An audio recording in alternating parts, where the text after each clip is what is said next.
Mr. Richards does appear via Zoom, represented by counsel's Attorney Hargrove and Milholm. Good morning.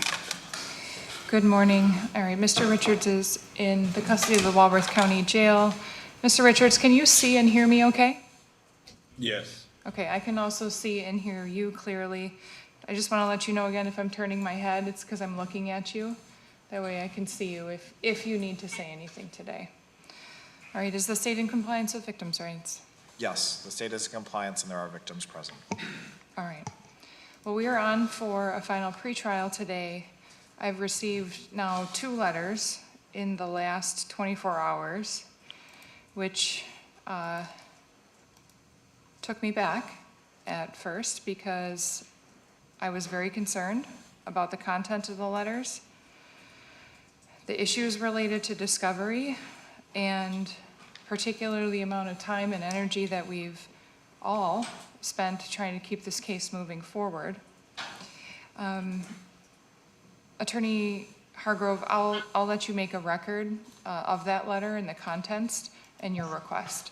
Yes, thank you, Your Honor. If the court would indulge me. So we did end up being compelled to have to file this adjournment request. Just to give a procedural history, I believe it was the last time we were in court, approximately 3 weeks ago.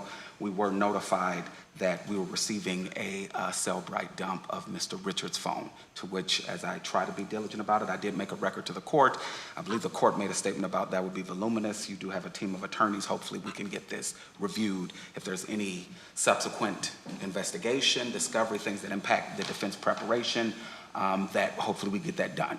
At that time, I thought it was dubious, but I was committed to doing that. And so we continue to do that. And that was approximately 23 gigabytes of data, basically from his phone. There have been some issues with the jail as their laptop somehow had a broad width or sufficiency limitation that was preventing him from viewing that material, which is why now we've had to print it all out and we'll be dropping it off after this hearing for him to review his specific Cellbrite data. After that, there was some correspondence between myself and the state because as we were routinely reviewing it and assessing it, not only one of my associates, Attorney Milholm, but myself and 2 of the assistants at my law firm reviewed it and said, we're still not seeing the information of KS's phone. And I thought the dump was going to be of both of theirs, especially because it was so voluminous. It turns out that it was not there. We checked multiple times. I did confirm with the state, and Lieutenant Hellberger, who was extremely helpful, said he'd be willing to assist us with it because they thought it was something to do with the access on our end. I confirmed again, no, it's not there. Then they said they were going to drop it off to us. And just to back up a little bit with the Cellbrite data, when we made that record that Friday, they did end up dropping it off at a satellite office. It was after hours. So because that building manager wasn't back till Monday, we picked up his Cellbrite data that Monday and then immediately began trying to download it, access it, and review it. Once we did have that confirmed, we, moving back to this week, we did get the second one. They confirmed that they were going to bring that, and he did. I don't know if it was him because I wasn't at the office right then, but someone did drop it off at our front desk, and we began opening and trying to access that. Again, for context for the court, his was 23. The one we just got is 89.3 gigabytes of data, which is reams and reams, I'm sure as the court would know. So I immediately, after I saw that and knew, okay, reviewing thousands of pages in this type of case, 8 days before trial, well, I could try to do it with 23 gigs. I'm not going to be able to do it with 23 and 89. So we were already scheduled, myself and DA Wiedenfeld, to have a conversation regarding the case, any type of potential resolution, any things that the court directed us to do, including the instruction the court was going to give regarding media or signage and anything like that. We did have that discussion. DA Wiedenfeld was very helpful, but I told him, I said, given that I just received that, we talked at 11, it was dropped up at my office at 10:08 a.m. I said, I just received that. It's downloading for the court's edification. It took 4 hours to download. It didn't get downloaded until 2 p.m. yesterday. So I explained to him that it's still being downloaded. I said, well, I'd love to be superhuman. There's no way I could be effective in reviewing all of this in 8 days. And as someone who also does appellate law and is litigated to the Supreme Court, I absolutely know what the Court of Appeals would say, that you should have asked for an adjournment because any mistake is going to fall on the defense if you were not adequately prepared.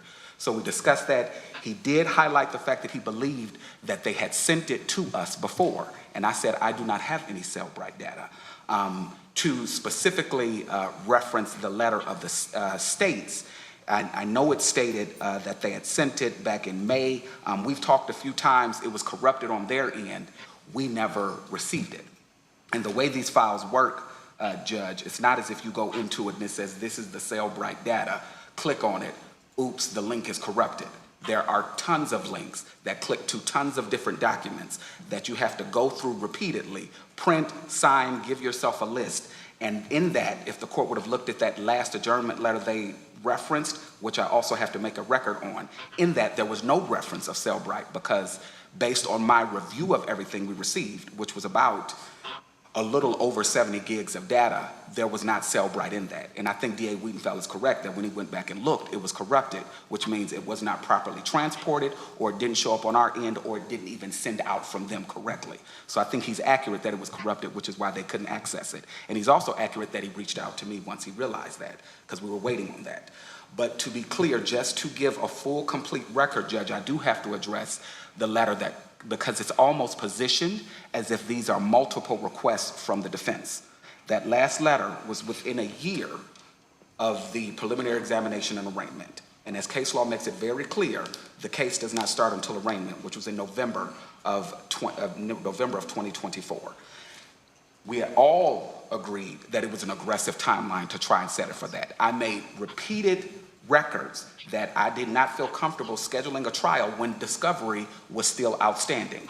When we finally filed that letter in August, from the state's own proclamation, they were awaiting multiple things from the Wisconsin State Crime Lab. We had not received the ballistics report, and there was still outstanding discovery.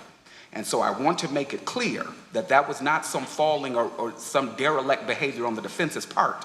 We literally were still in the reciprocal discovery stage. And so we were not asking for an adjournment because we failed in some way or respect. We were asking for it. I actually think it would have been more aptly put as a joint request because the state didn't even have all of their investigation completed as we're awaiting reports. So just because that was referenced in the state, I feel the need to make the record clear that we're not coming before this court again saying, Judge, we need more time.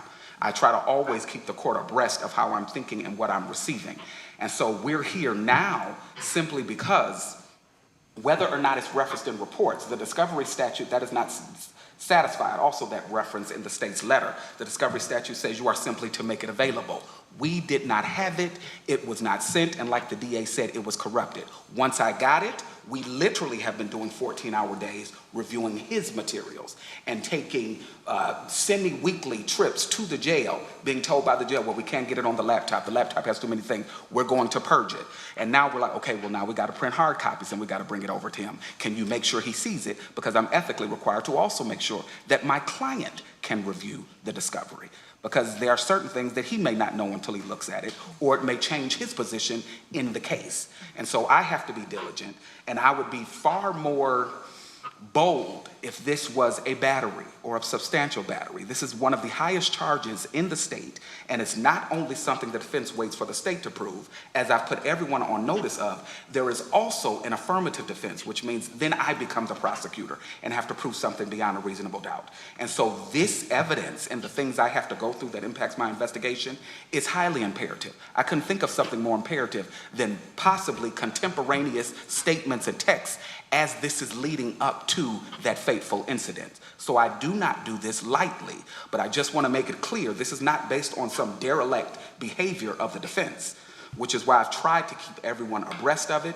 We've already started. We were up till 1 in the morning yesterday looking at it after it just got downloaded, and I would not be here, just like the court said, for all the time and money we've expended compelling this court to adjourn unless I thought it was absolutely necessary.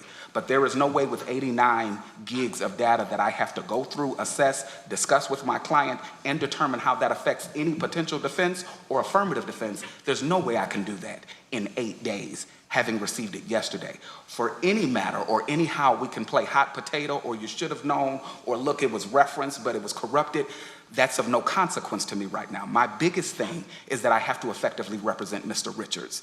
And if this was not imperative, I would look at it and keep moving. But this is central to what we're going to be adversarial on in the trial. And that is why I had to put it on. And the moment I noticed it, that is why I filed it right then. So the court was not caught unaware, and we just waited until we showed up in court today.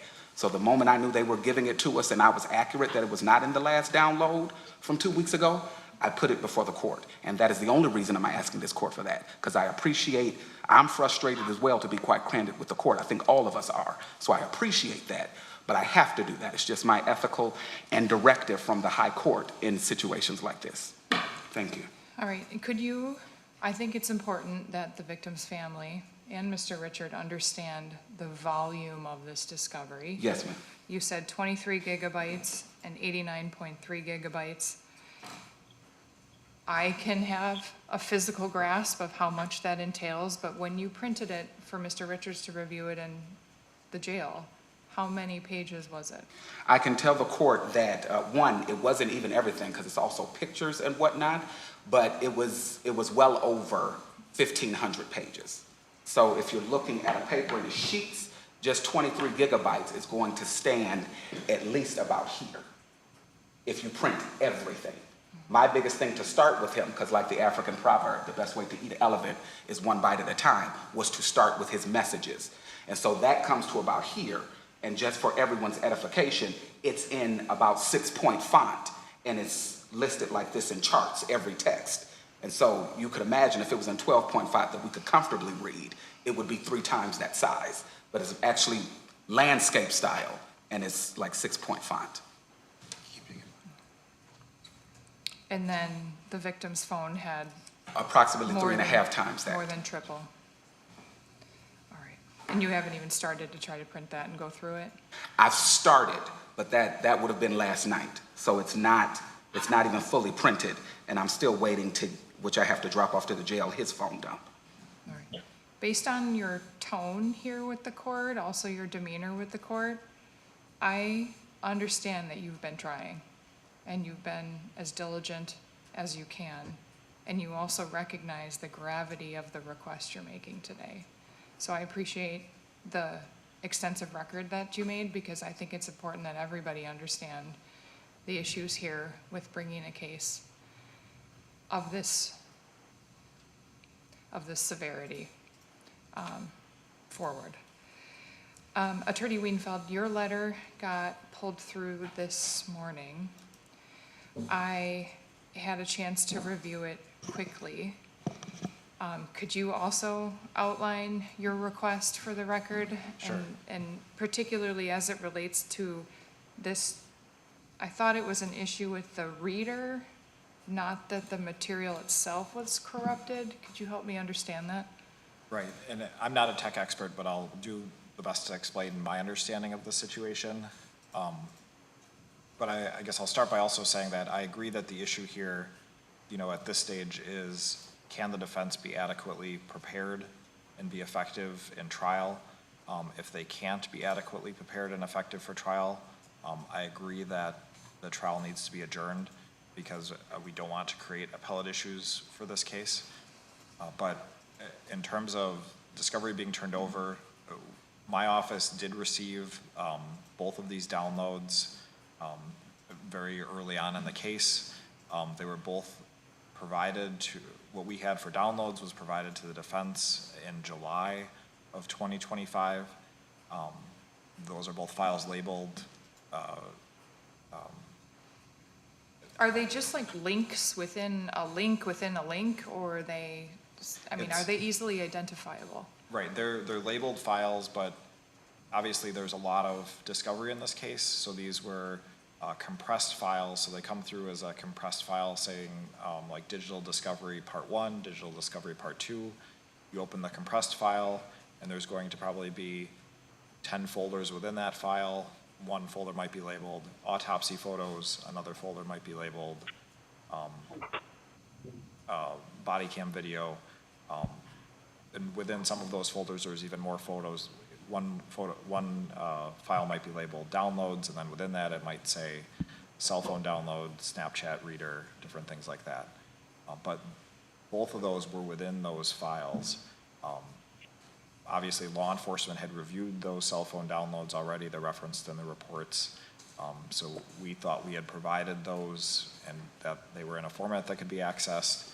It was when we were preparing for trial in early May that we had problems putting those onto a flash drive or printing parts of them so that we would be prepared for trial. So we immediately requested one. It's my understanding that what we received was the data, but not the Celebrite reader, which you would need to have in order to read the data. So we got a new copy that included the reader. We then tried to provide that digitally to the defense. That didn't work when it went through digitally. I don't know specifically if that's because there was a file corruption with that digital copy or if it was difficulties with sending the reader. I don't know that part of it. But obviously then we tried to troubleshoot with law enforcement, and I think ultimately it was agreed to just provide a flash drive containing the reader and the download so that they'd be able to directly access it rather than trying to submit it through electronic discovery. And from there, the timetable, picks up pretty consistently with what defense explained in their letter as well, which is that we went back and forth trying to make sure that they had access to it, that they were able to open it, that they were getting the flash drives. And then when the concern was raised about the victim's cell phone, we did the same thing, providing a flash drive containing those items as well. So what I wanted to convey in the letter is just that there's been times where we're surprised by discovery, we're meeting with law enforcement, and then we find out there's something that they didn't turn over. This was different than that situation because it wasn't that there was something that we should have known about that we didn't know about. What we didn't realize is that it wasn't in a usable format when we provided it. All right. Well, this incident occurred in August of 2024. That's 3 months shy of 2 years ago. This was set for trial in December, and I agree with your characterization. I think setting it for December was on an aggressive schedule, a very hopeful schedule that we could move forward and have trial in December.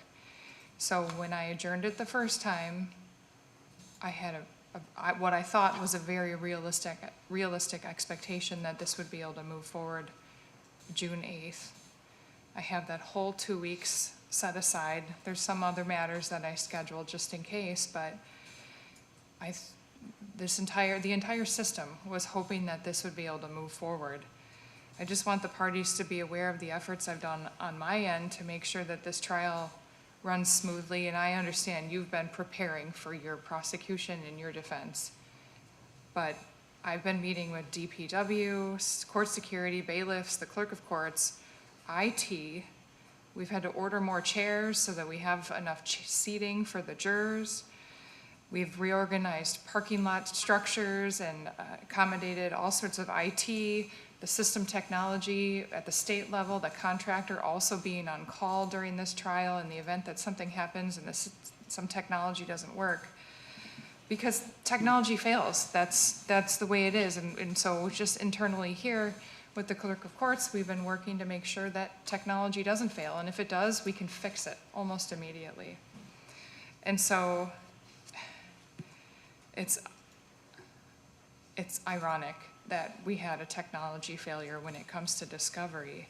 And I have a hard time understanding how this wasn't caught a little earlier, because the defendant and the victim are both of a generation where cell phones are what they use constantly, all day, every day. I'm not saying them specifically, but their lives could be on those phones. People text with each other when they're a room away. And it's constant, texting throughout the day, different social media sites, different ways to message people. And I thought that that would be at the forefront of this case, which is why I kept checking in with statuses and motion hearings, say, is there cell phone evidence? Are there different text messages that may be relevant, that may be other acts, that may be McMorris evidence? And I just kept being told, nope, we're set. We had at least 90 jurors returned questionnaires that were 4 pages long. Every single one of those questionnaires has been reviewed. We have 129 jurors that have rearranged 2 weeks of their lives in the summer to be ready to serve their civic duty.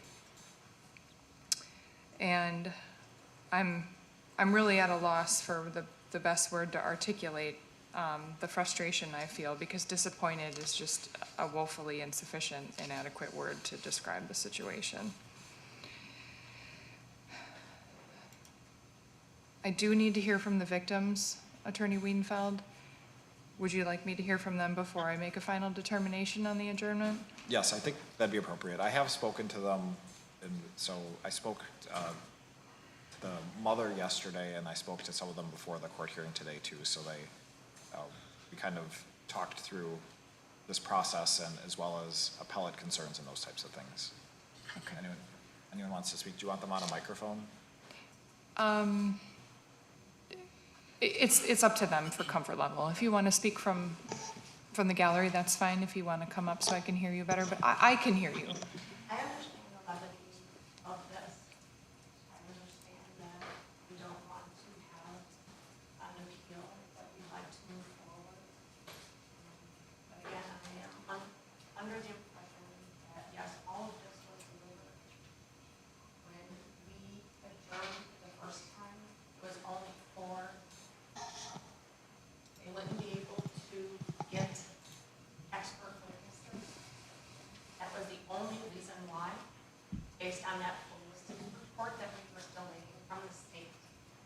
Nothing was ever said that they couldn't open a file if they were preparing for trial in December. Why wasn't this discovered earlier? Why are we waiting 1 week or 2 weeks before trial to make sure that everything that they received was proper for this trial? To continue to be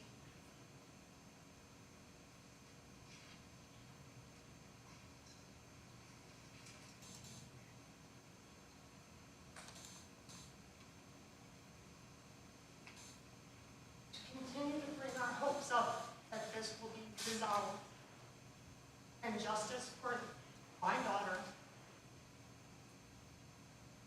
in sentencing the perpetrator that is accused.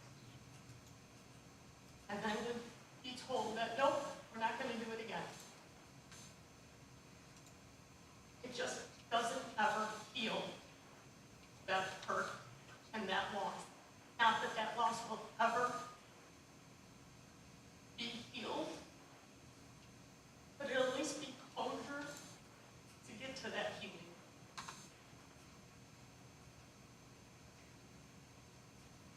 That's all I have to say about it. Thank you. That was N.W. Is there anyone else wanting to speak on behalf of the victim or her family? Okay. I can tell that everyone shares those feelings, though. All right. Well, at the end of the day here, a trial has to be fair. And a jury will be asked to seek the truth. They cannot do that if the defense is not prepared. There is nothing worse than having to do a trial more than once if there is an appellate issue. Mr. Richards has a right to competent defense, and the number of attorneys that are involved here, the efforts that you've made. I wish this could have been discovered earlier, but I don't have a choice here. You're saying you need the adjournment. And I can't place fault on any one party in particular here, other than just to say I'm disappointed. So we will have to adjourn this matter. Again, just all of these efforts here are put off for another day. But at this point, I am hopeful that we have identified every possible issue that could come up. I realize that in working through a lot of this discovery, there may be other motions that you need to file based on the content of text messages or photos, et cetera. And we can schedule those accordingly, but right now I need to get this back on the trial calendar. Again, so all of the preparations can be made in order for this to happen. So I don't grant adjournments lightly, especially in matters like this.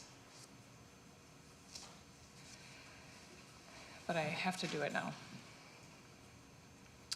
So Madam Clerk, if you could start looking for 2 weeks. I think August is likely wishful thinking based on my calendar, but September or October is probably more realistic. And we can go off the record for scheduling. September 21st and the week of September 28th. Second.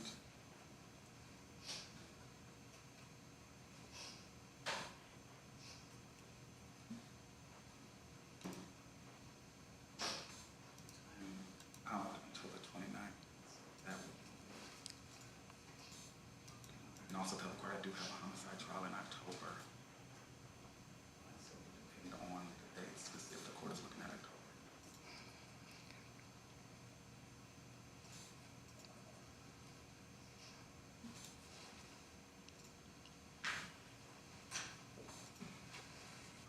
Week of October 26th and November 2nd.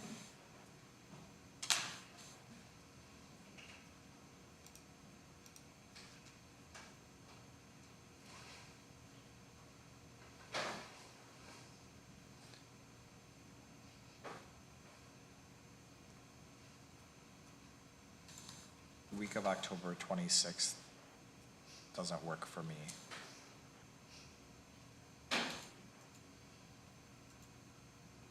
Are you out of the office? I'm marked out. I don't know specifically why, but I know I'm marked out that. The problem is then we're up against holidays and it's hard to get jurors to commit during that time period. And I am not going into 2027. Understood. I have, I don't know what the court's late November, December calendar look like, but I have a lot of availability then, if the court does. I don't think I do. I think because of the way that the holidays fall, I don't have a 2-week trial slot in December. Should we go back?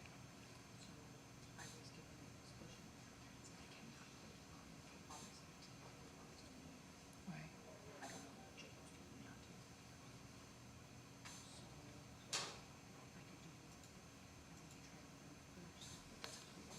Can you ask her why?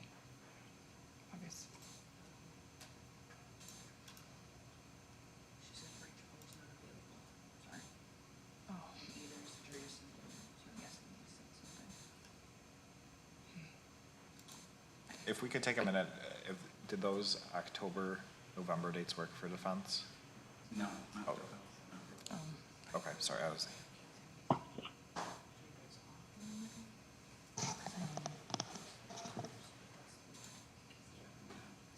oh. Let's propose it and see.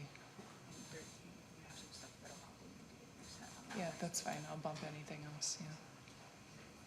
The week of August 31st and September 8th.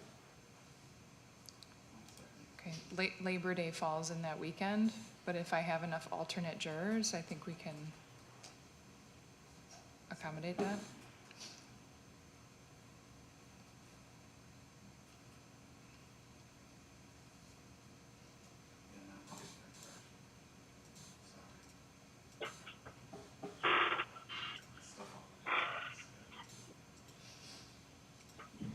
Is it stuff that you have to be there for? Yes, my calendar, yeah. It's the stuff that I'm the, and a few of the hearings are actually for the homicide trial.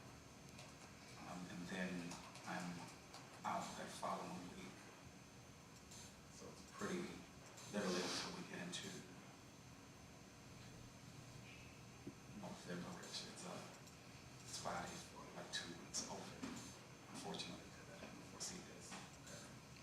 Let's check July. I'm gonna keep going back, and rather than forward. I can bump other things.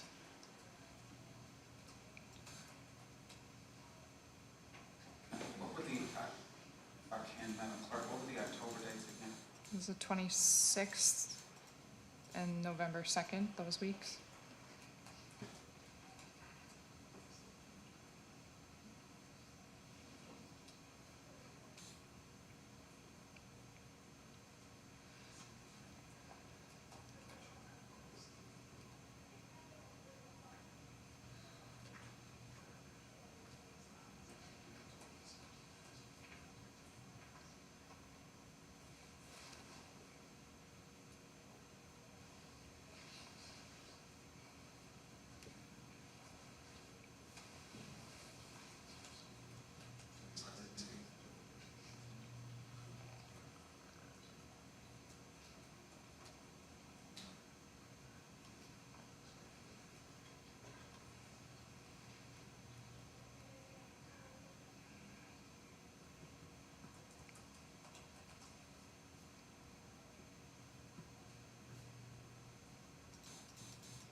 Attorney Hargrove, are you still looking at October 26th? Yeah, I'm literally trying to see if that last week in October, it's just that first week in November. That's a bit.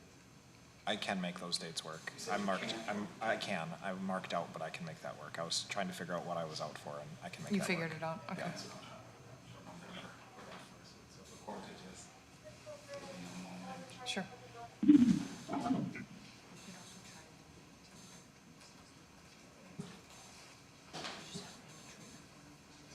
Oh, I'll bump that. That's no problem. What if we moved it from October 19th and the week of the 19th and the 26th? So that homicide trial ends on the 23rd. Okay.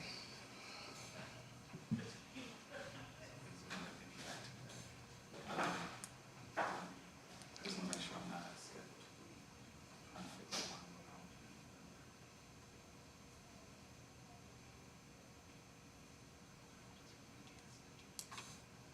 What if I switched intake weeks?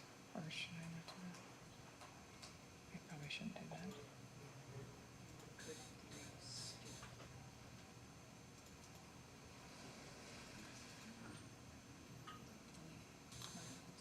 She wanted,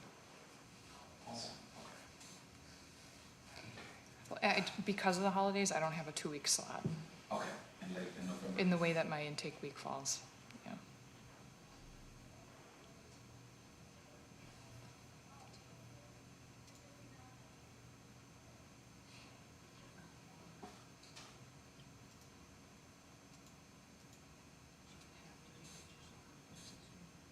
Do I need to?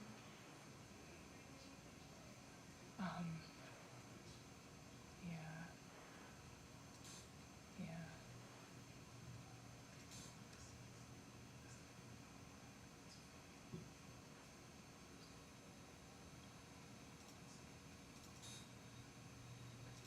What week is that?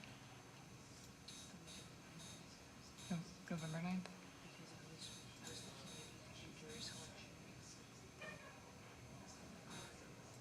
October 30th, and then have your jury picked on the 30th, and start on the 2nd, and do November 2nd, and then go to Friday.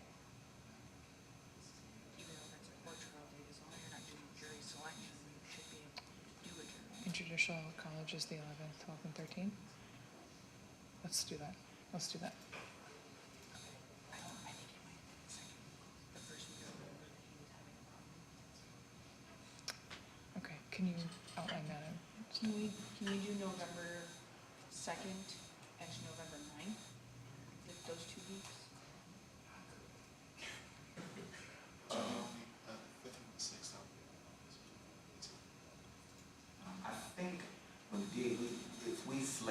same amount of time.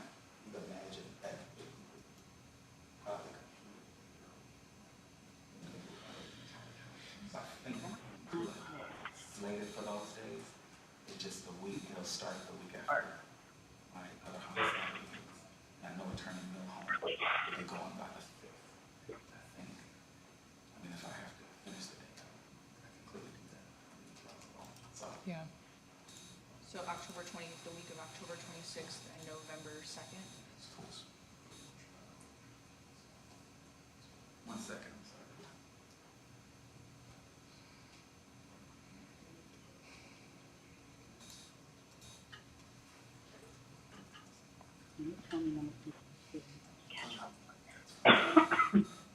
So it will be the 26th for starting, is that what you said?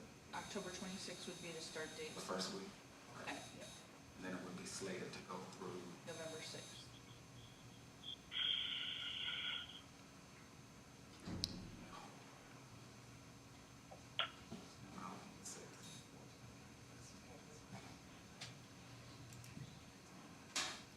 Can we do jury selection on the 23rd? On October 23rd? And then start on, then we wouldn't need that last day?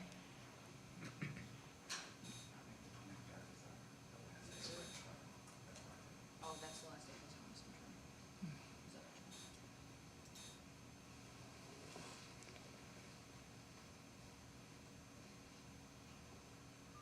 Something's gotta give. We can't go into 2027. Attorney Wienfeld, I know you're already taking a week, whatever you had going on, and taking Right. that off. I can't interfere with another homicide trial. Is there anything in July? and to be clear, there's nothing in November and December, right? That's why, so I'm not looking at those dates.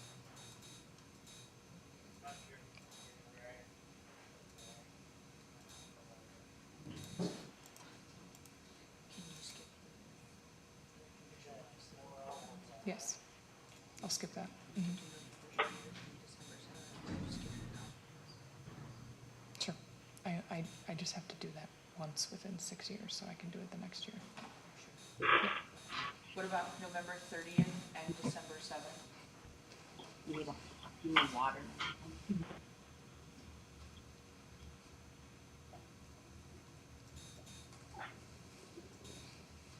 I mean, we're still up against the end of Thanksgiving there, but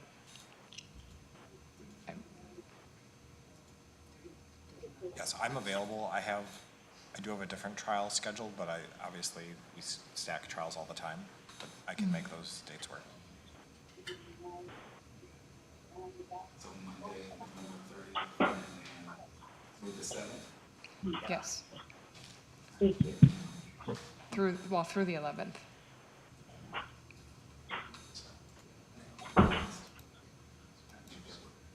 Okay. I had a training that I was going to attend, but I'll cancel that. I can do it next year. It's fine. Yeah, I think so. Final pretrial will be November 20th at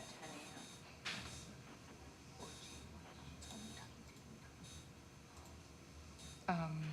Yeah, if you could set it for 9 that day, and then we could do the other ones at 10.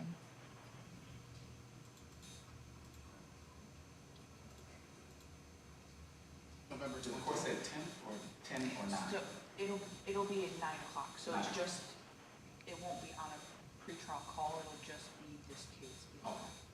Understood. November 20th at 9 a.m. 20. 20. 20. 20.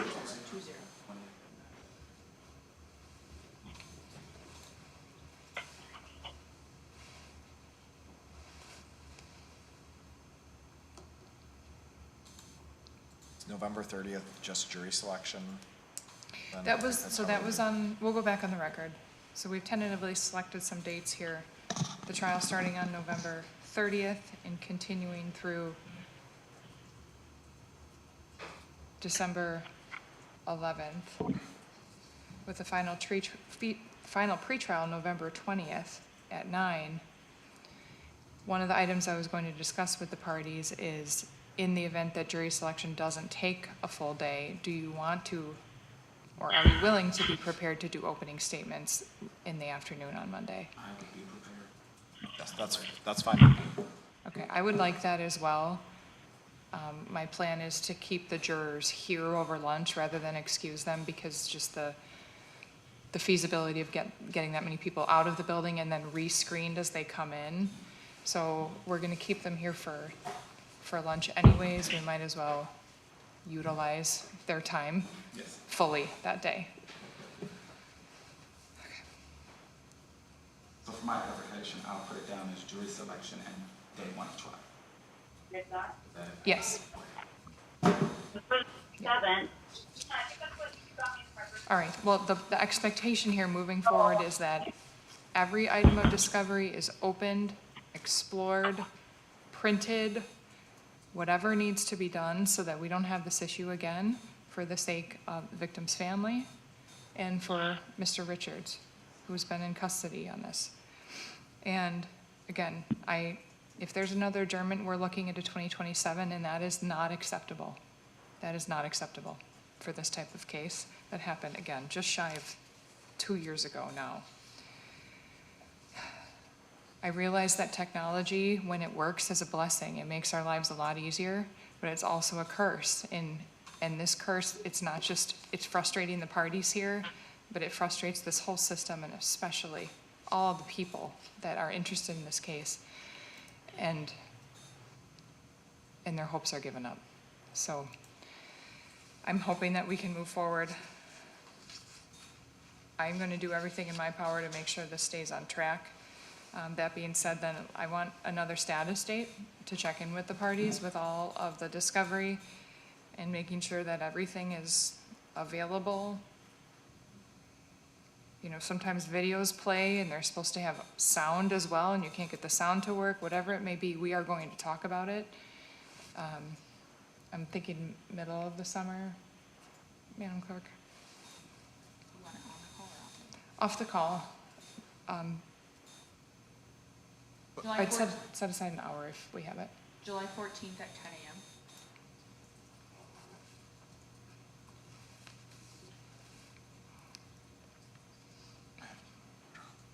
I have to be in trouble, yeah. Very good. So it starts at 9, but it's in person. Trouble. And And then do that day. Can we choose a different July date?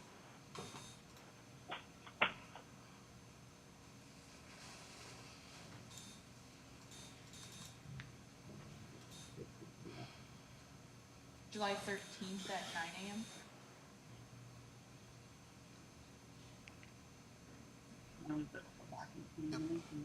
That works. I do have a trial scheduled that week. But I'm good with taking that date. I'm a little concerned because I just don't want to have somebody fill in for me, because it doesn't sound like it's just a check-in status, like there's going to be conversation about exhibits and things, but I've got a few different trials scheduled in July, so I feel like I'm going to run into that wherever we set it.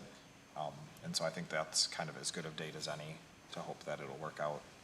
If I'm in trial or we have issues that need to be addressed, I'll try to alert the court to see if we could reschedule, or I could even take a break from the trial I'm in. Attorney Wienfeld, did you check with the victim's family to make sure that that date works? Sure.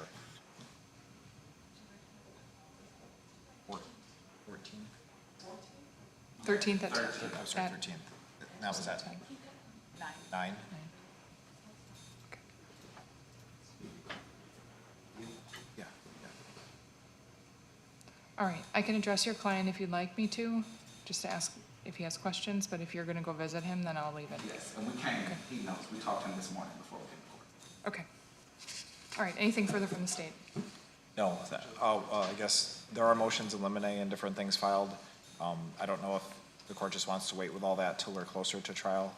Yes. Okay. Yeah, because there's a few of them that I looked at briefly that, given that they don't have the discovery, I couldn't even grant anyways, so. Understood. Okay. All right, And nothing any, to the defense. okay, thank you. Any final words from the victim's family today? Okay. All right. We're adjourned then. Thank you.